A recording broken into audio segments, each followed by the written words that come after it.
नमस्कार, मैं मानव चेतना news channel से रेखा नतवाल और हम पहुंचे हुए प्रेमनगर काउंली। यहाँ पर शिशिर त्यागी जी मंडल उपाध्यक्ष हमारे साथ जुड़े हुए हैं। सर से जानेंगे कुछ सवालों की जवाब। नमस्ते सर जी। नमस्कार मैम, आपको दीपावली की धनतेरस की बहुत बहुत शुभकामनाएं। जी। जी। जैसे सर अभी दीपावली का भी है और सबसे बड़ी बात तो यह है कि 9 नवंबर हमारे सामने है। आज का दिन जो सभी जितने भी उत्तराखंड के निवासी है सभी के लिए बहुत ही गौरव का दिन है। तो क्या कहना चाहेंगे आप आज के दिन के इस महान दिन के लिए?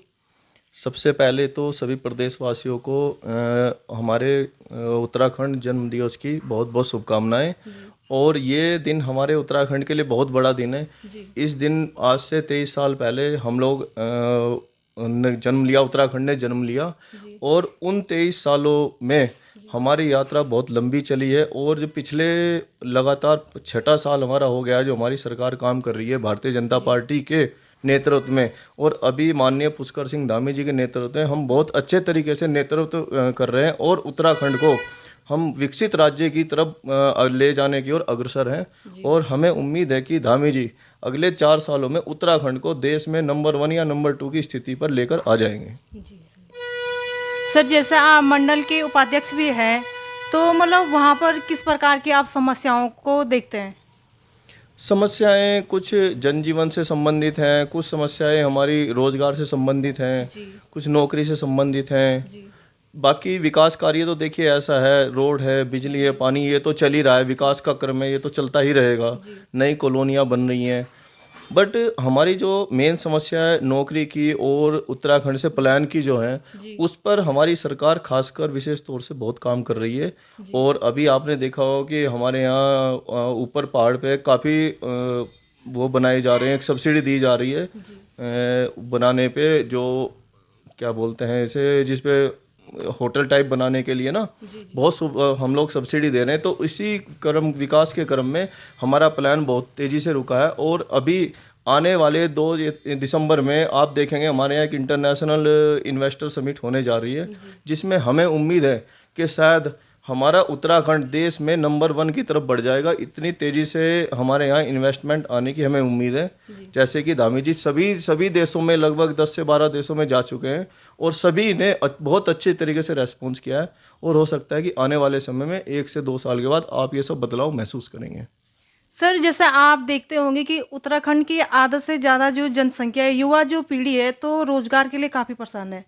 हर युवक धरने पे बैठा है कि रोज़गार से सरकार की दुहाई लगाता है कि हमें रोज़गार चाहिए। तो क्या कहना चाहेंगे आप उन युवाओं के लिए? मैं उन युवाओं को ये कहना चाहूँगा कि वो केवल खाली सरकार के ये ना सोचे कि हमें खाली नौकरी करनी है, वो ये सोचे कि हमें नौकरी कैसे प्रदान करें। जी।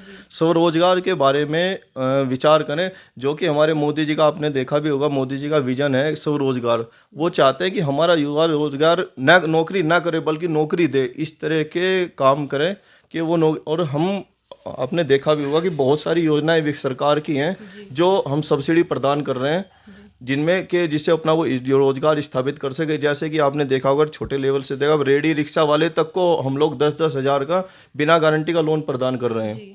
वहीं से हम लोग शुरुआत कर रहे हैं। आप दुकानदार को देखेंगे तो गांधी ग्रामोद्योग से हम लोग हमारी योजनाएं चल रही हैं, आपको लोन मिल रहा है। फिर जी। उसके बाद बैंकों से हमें लोन मिल रहा है। रोजगार प्रधानमंत्री रोजगार गारंटी के अंतर्गत हम लोग लोन प्रदान कर रहे हैं ताकि हम अपना काम करें और हम रोजगार केवल सरकार के भरोसा न रहे, हम रोजगार प्रदान करें, दूसरे लोगों को भी रोजगार प्रदान करें। जी। जी। जैसे आजकल पहाड़ से देखा होगा आपने कि पलायन की बहुत ज़्यादा अग्रसर इस चीज़ के लिए हो रहे, तो किस प्रकार से जागरूकता हम दे संदे चैनल के माध्यम से कि पलायन ना हो और जहाँ है वहाँ ही अपना रोजगार विकास करे?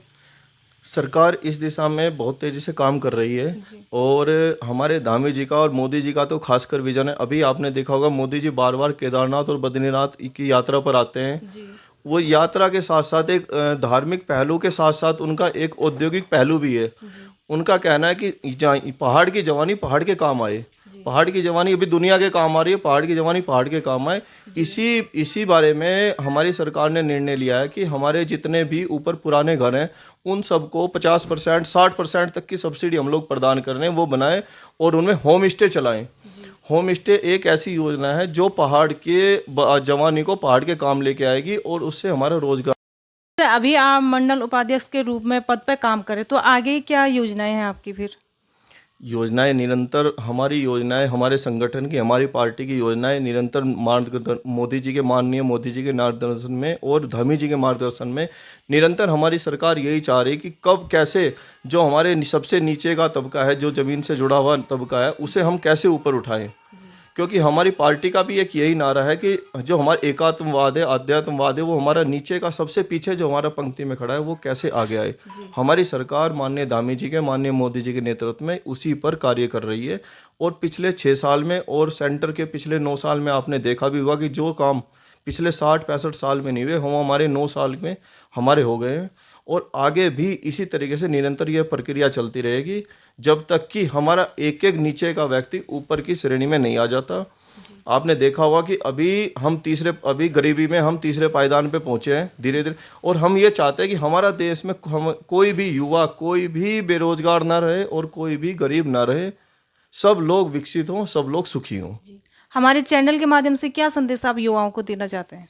आपके चैनल के माध्यम से मैं सबसे बड़ी हम लोगों की जो समस्या है, खासकर उत्तराखंड की, नशे की है।